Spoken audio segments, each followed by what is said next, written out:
नमस्कार, फॉलोअप के इस लाइव में आपका स्वागत है। कैप्शन अगर आप पढ़ पा रहे होंगे तो आप ये समझ गए होंगे कि किन मुद्दों पे इस वक्त मैं लाइव आप लोगों के सामने आया हूं। दरअसल राज्य के लिए एक बहुत ही बड़ी खबर है मुख्यमंत्री हेमंत सोरेन से संबंधित, जो अब तक शायद अखबारों के जरिए आप तक पहुंच गई होगी। राज्य के कई प्रमुख अखबारों ने इस खबर को आज बाकायदा अपने पहले पन्ने पर लिया है। मुख्यमंत्री हेमंत सोरेन को ईडी ने समन भेज करके उन्हें बुलाया है और कल का टाइम है 11:30 बजे का, जब उनको ईडी का जो दफ्तर है एयरपोर्ट रोड स्थित, वहाँ पे उनको बुलाया गया है। दरअसल ईडी ने मुख्यमंत्री को क्यों बुलाया है, इन्हीं सारी बातों को लेकर के जो है मैं आपके सामने हाजिर हूँ। रवि केजरीवाल एक शख्स हैं जिनका नाम आप जानते होंगे। पहले वो मुख्यमंत्री हेमंत सोरेन की जो पार्टी है झारखंड मुक्ति मोर्चा, उसके वो लंबे अरसे तक ट्रेजरर के तौर पर वो पार्टी से जुड़े हुए थे। हालांकि 2.5-3 साल पहले उनको पार्टी से निकाल दिया गया। उनसे ईडी ने अवैध माइनिंग को लेकर के जिस तरीके से ईडी लगातार कार्रवाई कर रही है, इन्हीं कार्रवाई के दौरान ईडी रवि केजरीवाल को समन भेजकर उनसे पूछताछ की थी। उसी पूछताछ में जो है रवि केजरीवाल ने ईडी के सामने मुख्यमंत्री हेमंत सोरेन के नाम का जिक्र किया था ईडी के सामने, और बाकायदा रवि केजरीवाल ने ये स्वीकार किया था। ये सारी बातें मैं कोई सोर्स के हवाले से नहीं कर रहा हूँ, बाकायदा ईडी ने जो कोर्ट में चार्जशीट दायर किया है उस चार्जशीट में इन चीज़ों का जिक्र है, जिसमें रवि केजरीवाल ईडी के सामने कबूल कर रहे थे कि वो मुख्यमंत्री हेमंत सोरेन के साथ बैठे हुए थे और उस दौरान मुख्यमंत्री हेमंत सोरेन ने पंकज मिश्रा को ये कहा। रवि केजरीवाल मौखिक तौर पे ईडी को बता रहे थे कि पंकज मिश्रा को हेमंत सोरेन ने बाकायदा ये कहा कि आपके पास जो पैसे आते हैं वो आप प्रेम प्रकाश को दीजिए और प्रेम प्रकाश अमित अग्रवाल को देंगे, अमित अग्रवाल उस पैसे का इन्वेस्टमेंट करेंगे।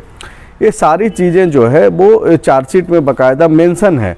और इन्हीं चीज़ों को लेकर के अब सवाल यहाँ पे आता है कि क्या कोई व्यक्ति अगर ईडी के सामने कुछ बोल देगा तो क्या ईडी मुख्यमंत्री जैसे संवैधानिक पद पर बैठे किसी व्यक्ति को समन कर सकती है?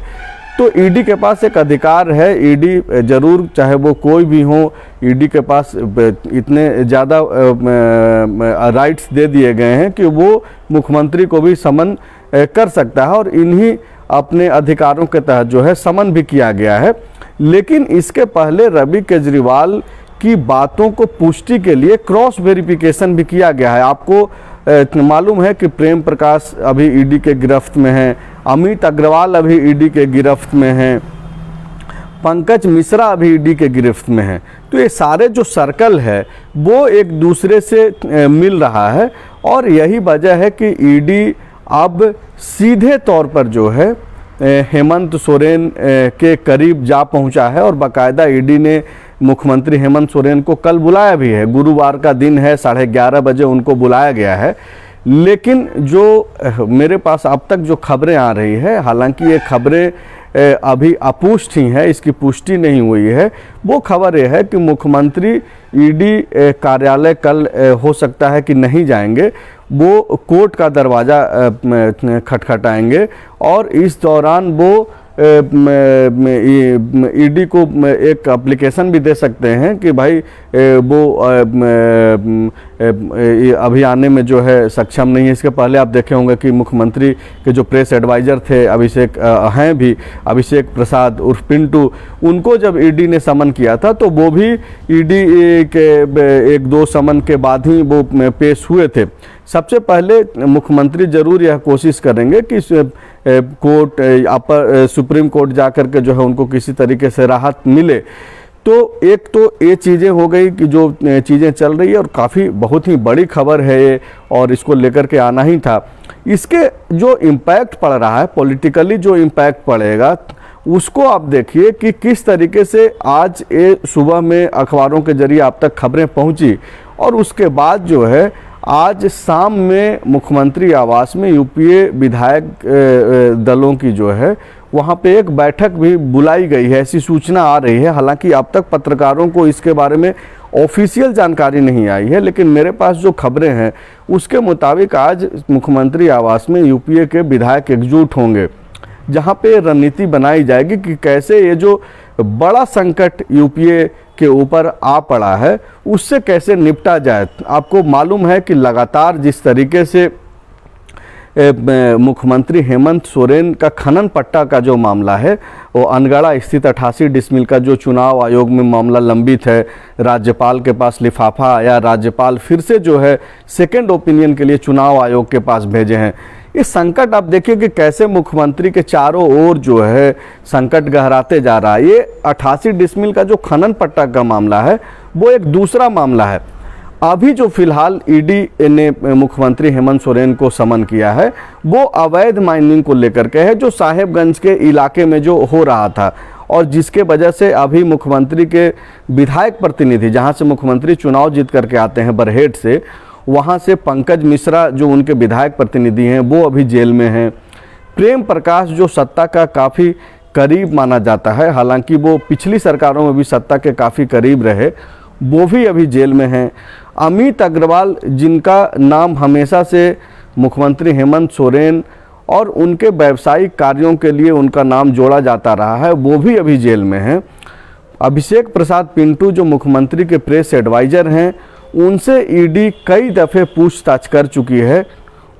इन सारे चीज़ों को अगर आप देखिएगा तो लगातार इन चीज़ों के आधार पर जो है ये तय है कि मुख्यमंत्री हेमंत सोरेन और यूपीए पे एक बड़ा संकट आ गया है। अब इससे कैसे निपटा जाए, आज एक जो बैठक होनी है मुख्यमंत्री आवास में, वहाँ पे भी जो है विधायक जब साथ में बैठेंगे तो एक रणनीति अपनाई जाएगी। लगातार हम लोग प्लान बी की बात कर रहे थे कि प्लान बी क्या है, अगर हेमंत सोरेन के ऊपर संकट गहराता है, उनकी विधायकी चली जाती है या फिर किसी भी परिस्थिति में मुख्यमंत्री को जो है इस्तीफा देना पड़ता है, तो प्लान बी क्या है यूपीए के पास, वो भी आपको हम लोगों ने पहले ही फॉलोअप के जरिए जो है बताया है। फिर से जब ज़रूरत पड़ेगी तो फिर से हम लोग हाजिर होंगे और आपको बताएंगे कि आखिर क्या कुछ चल रहा है, क्या वो जो प्लान बी जो पहले हम लोगों ने बताया था उसमें कुछ बदलाव होने वाला है। लेकिन फ़िलहाल जो बड़ी खबर है आज के लिए, पूरे राज्य के लिए, वो यही है कि मुख्यमंत्री हेमंत सोरेन तक ईडी सीधे तौर पर जा पहुंची है। पहले राज्य के कई प्रमुख अखबारों ने आज इसे प्रमुखता से इस खबर को छापा भी है। तो आप देखिए कि कई सारे संकट जो है गहराते जा रहे हैं। एक तरफ राज्यपाल रमेश बैस जो अपने गृह राज्य छत्तीसगढ़ जब दिवाली मनाने गए थे, सेलिब्रेट करने गए थे, तो वहाँ पे स्थानीय जो पत्रकार हैं उन लोगों से बातचीत के दौरान बाकायदा उन्होंने कहा था कि दिवाली बाद कभी भी एटम बम जो है झारखंड में फट सकता है। वो उस बंद लिफाफे को जोड़ करके जो है ये बातें रख रहे थे। लेकिन उसके पहले ही ईडी ने जिस तरीके से एक कार्रवाई की है समन भेज करके, वो अपने आप में एटम बम से कम नहीं है। तो फिलहाल आप इंतज़ार कीजिए, जिस तरीके से लगातार मुख्यमंत्री हेमंत सोरेन अपने राजनीतिक कुशलता से इन सारे चीज़ों का जवाब दे रहे हैं, वो ईडी के इस कार्रवाई को कैसे वो देखते हैं, कैसे इसका सामना करते हैं, उसका भी इंतज़ार करना होगा। शुक्रिया।